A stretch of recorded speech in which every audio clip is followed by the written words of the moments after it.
Hello friends, आपका स्वागत है दीप क्लासेज के ऑनलाइन प्लेटफॉर्म पर। आज हम सीखने जा रहे हैं भागविधि से वर्गमूल ज्ञात करना। भागविधि से वर्गमूल ज्ञात करना लगभग हर कंपटीशन के एग्जाम में ये क्वेश्चन आता है।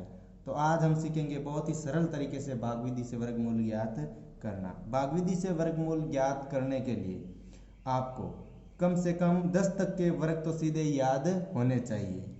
तो देखो, 1 से 10 तक के वर्ग, तो 1 का वर्ग करते हैं हम तो आता है आपका 1। 2 का वर्ग होगा 4। वर्ग करने के लिए उसी संख्या को सेम संख्या से गुणा किया जाता है। तो 3 को 3 से गुणा करेंगे तो आएगा 9। 4 का वर्ग है 16। 5 का हो जाएगा आपके 25। 6 का हो गया 36। 7 का हो गया 49। 8 का 64 और 9 का हो गया आपके 81। और 10 का तो वैसे ही आपको पता है 100 होता है। तो 1 से 10 तक के वर्गमूल तो आपको याद होने ही चाहिए। तो 1 से 10 तक के वर्गमूल आपको याद है। 1 से 10 तक के वर्ग आपको याद है। अब हम ज्ञात करेंगे। सबसे पहले उदाहरण लेते हैं 289 का वर्गमूल ज्ञात करना। तो इससे हम किस विधि से ज्ञात करेंगे? भाग विधि से। तो भाग विधि से ज्ञात करने के लिए सबसे पहले जो अंक है उनका क्या बनाएंगे? जोड़ा, पेड़ बनाएंगे। और पेड़ कैसे बनेंगे? पीछे से जोड़े बनाए जाएंगे। तो पहला जोड़ा बन गया आपके 89 का, और पीछे एक ही अंक बचा है तो इसको 1 किलो को ही रहने दो। अब हम लिखेंगे तो 2 में किसका भाग जा रहा है? एक तो 2 का, और किसका जा रहा है? 1 का। तो 1 यहाँ लिखा, और 1 को कितनी बार गुणा कर रहे हैं वो यहाँ पर लिखना है। 2 में से 1 गया, पीछे बचे आपके 1, और इन दोनों को क्या करना है? ऐड करना है। तो 1 और 1 कितने हुए? 2। अब पीछे बचा है 1, तो आगे वाले पूरा जोड़ा ही साथ में उतारा जाता है। तो 89 को एक साथ उतारा जाएगा। हमने यहाँ पर 1 ही क्यों लिया? यह भी प्रश्न बनता है।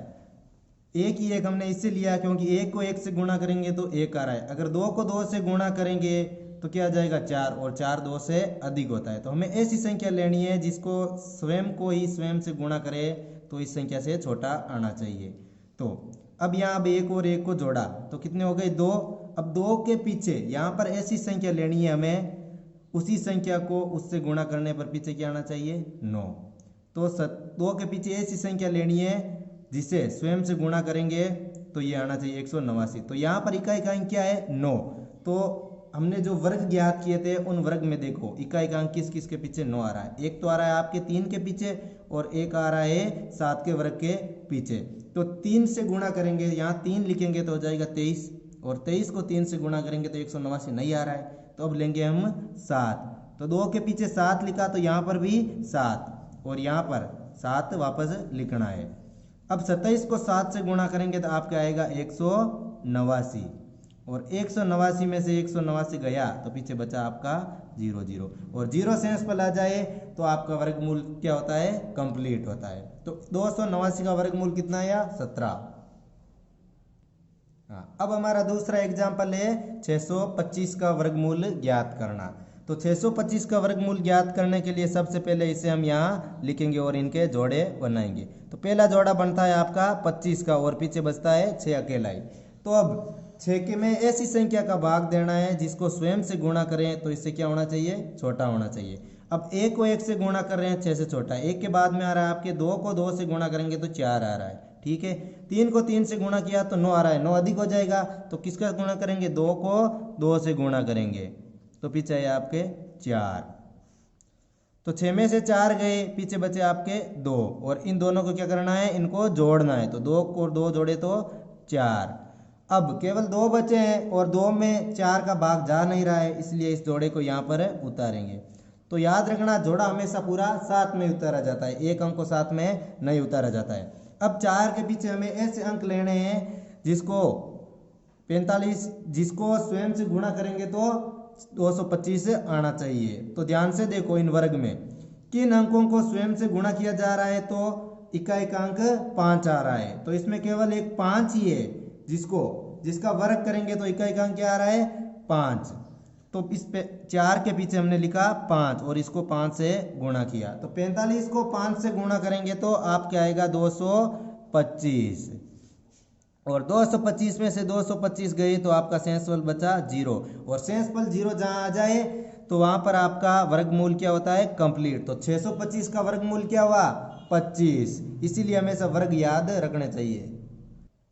अब हम करते हैं 1764 का वर्गमूल। तो 1764 का वर्गमूल ज्ञात करने के लिए सबसे पहले वही इनका क्या बनाएंगे, जोड़ा बनाएंगे। तो पहला जोड़ा बनता है आपका 64 का और दूसरा 17 का। अब ध्यान से देखो, किस संख्या को उसी संख्या से गुणा करें कि 17 के बराबर या 17 से छोटा आना चाहिए। तो इन वर्गमूल में आते हैं। तो यहाँ पर क्या है, 16, और 16 किसका वर्ग है, 4 का। तो 4 को 4 से गुणा करेंगे तो आपके क्या आएगा, 16, और ये क्या है, 17 से छोटा है। और 17 में से 16 गए तो पीछे बचा आपका 1, और इनको क्या करना है, इनको जोड़ना है। तो 4 और 4 कितने हुए, 8। अब आगे वाला जोड़ा यहाँ पर उतारते हैं। तो संख्या हो गई आपकी 164। अब 8 के पीछे हमें ऐसी संख्या लेनी है, तो उसी संख्या से वापस गुणा करें तो क्या आना चाहिए, 164। तो ध्यान से देखो, यहाँ पर इकाई का अंक 4 है। तो इनमें से किन किन संख्याओं के इकाई का अंक 4 आ रहा है। एक तो आ रहा है आपके 2 का वर्ग करने पर यूनिट डिजिट क्या आ रही है, 4, और 8 का वर्ग करेंगे तो यूनिट डिजिट क्या आ रही है, इकाई का अंक क्या आ रहा है, 4। तो 8 के पीछे हम लिखते हैं 2, और 82 को 2 से गुणा करेंगे तो आएगा आपका 164, और 164 में से 164 गए तो पीछे बचा आपका 0, और ये 2 कहाँ पे लिखेंगे, यहाँ पर। तो 1764 का वर्ग क्या आया आपके, 1764 का वर्गमूल आया आपके 42। अब आपको भाग विधि अच्छे से समझ में आ गई होगी, इसलिए मैं आपको 2-3 एग्जाम्पल दे रहा हूँ जो आपको करने हैं और आंसर हमें कमेंट बॉक्स में बताने हैं। तो एक नंबर है आपका 1331 का आपको वर्गमूल ज्ञात करना है भाग विधि से, और दूसरा हो गया आपका 900, और तीसरा हो गया आपका 1725। इनके आपको भाग विधि से वर्गमूल ज्ञात करके आंसर हमें कमेंट बॉक्स में बताने हैं।